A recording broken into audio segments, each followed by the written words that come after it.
Hi, you join me here at Blakemere Village, and behind me, Pete Waterman and the Railnuts team are disassembling Making Tracks 3, which has been here over the Christmas and New Year period, and they start to assemble Making Tracks 4, the final frontier to the rugby end of the layout, the building of which has been going on in earnest at Pete's barn.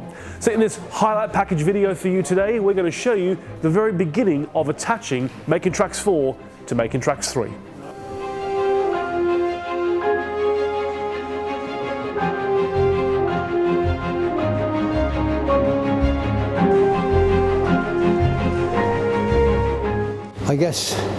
I guess this is always a sad time for us because you're taking something down, but on the other hand, it's a chance to, vacuum it all out, clean it, spot any wear and tear you've had, and we don't rush to take it down. Like when we go to get all the NEC, you've got a deadline to get out of a haul. We've got no deadline here, so we can take a little bit of time, but for us to meet the NEC deadline dates, the biggest problem that we had is the flow of the track, which is really, really important when you go to 208 feet. It was important on Milton Keynes, and I guess that's what worked for Milton Keynes when the suggestion was we could go to 208 feet. We were very shy south of Milton Keynes of scenery. We were very heavy north of Milton Keynes, because we've got obviously Hill Morton Junction and the original part of Making Tracks 1.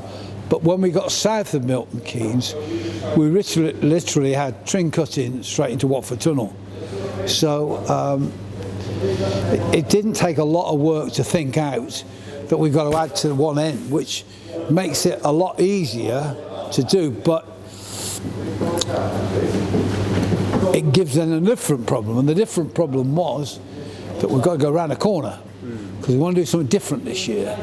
So we are doing some quite exceptional experimental work with some laser cut stuff at the minute. Potentially it's going to look fantastic because it's such an iconic piece of railway, Milton, Watford Junction to Bushy. It's iconic, and that enables us to actually go past 208 feet.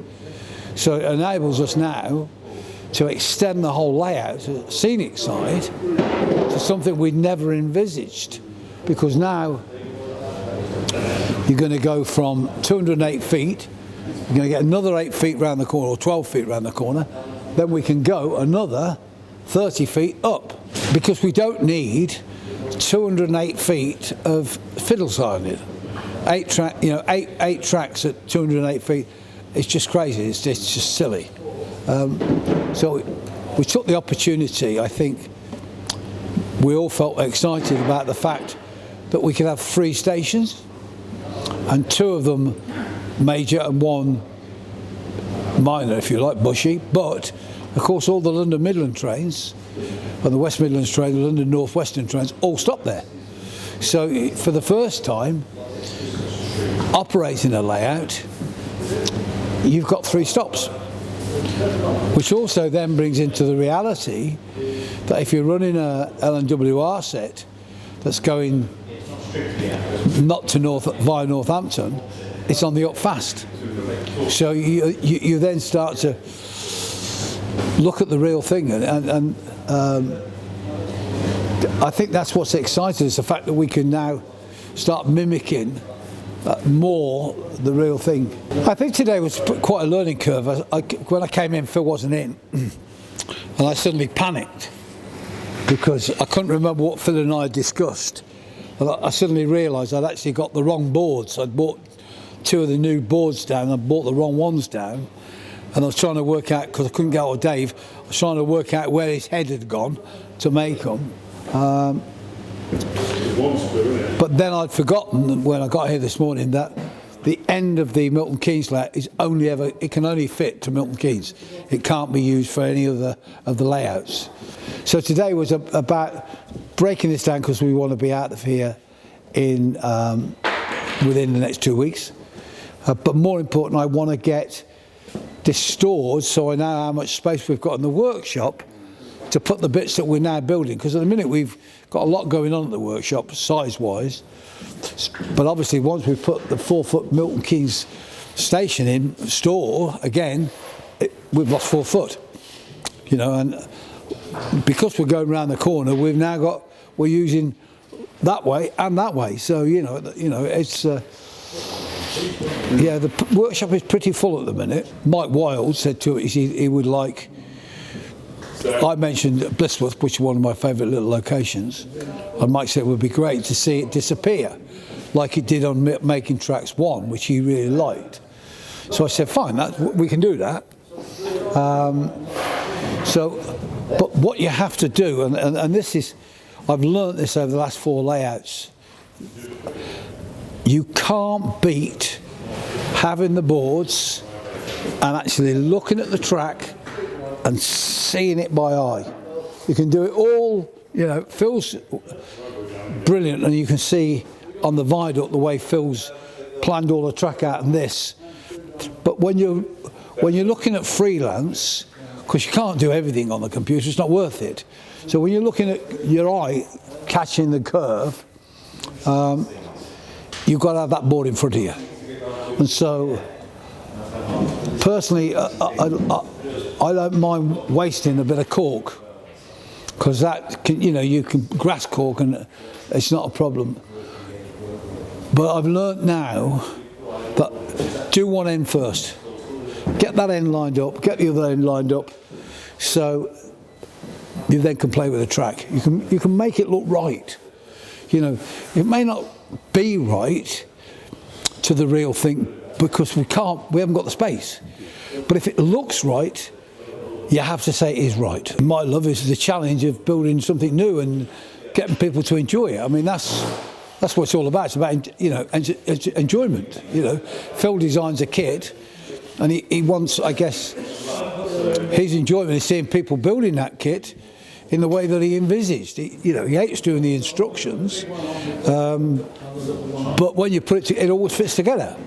Now, you know, we get stuff, he brings it in and we bash it about, but, you know, that's his thing. His thing is designing stations and signal boxes, and if he sees an unusual, because there's an unusual signal box on our layout, you know, that to Phil is a challenge. That's you know, that's meat and potatoes for him, because it's not the run-of-the-mill stuff that anybody else would do. You know, we have to look at it in a positive.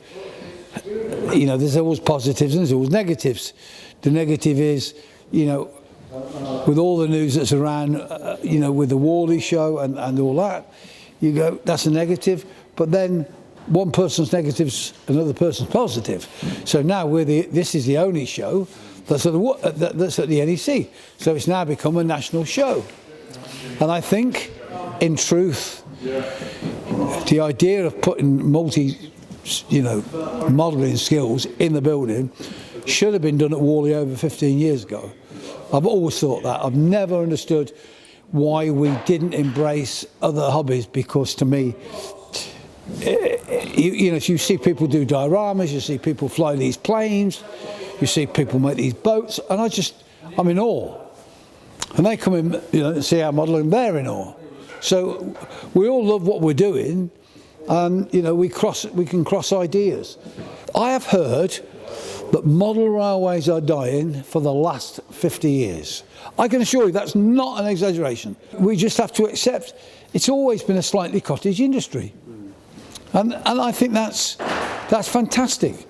But when we go to shows, big shows, and 90% of the show are just discounting and second-hand, it's a problem. You know, you want to see new models, but you want to see where other people do stuff. You want to see where you can get your flock from, or your nuts and bolts, or your whatever you want. You want to see it. That's the one. That's a great thing, isn't it? You don't know. I mean, you wouldn't do it if you knew the answer. If I knew now that everybody's going to go, "Ooh, it's wonderful," I wouldn't be doing it. Because, you know, I can hear all them out there, you know, they're going to pull this off. Well, we'll pull it off. Of course we will. We always pull it off. But it's still daunting what we will achieve in that space. So, you know, not an argument that we can build 208 feet. That isn't the argument. It's what detail we can put in that 208 feet. That's the biggest problem. Well, as you can see, the Railnuts team do not stop. They just go and go and go. It is incredible to watch. You, of course, get your very own chance to see Making Tracks, the final frontier at Model World Live, being hosted at the Birmingham NEC on April the 27th and 28th this year, 2024. And you can buy your advance tickets right now at keymodelworld.com/Model World Live. Model World Live is going to be an incredible event with model railways and scale modelling all combined into one in a huge convention centre. It's going to be an incredible exhibition, so make sure you get your tickets. Come and see Making Tracks 4, the final frontier, in person. Come and have a chat with us at the Hobby Magazine team, Pete and the Railnuts team as well. It's bound to be an amazing exhibition.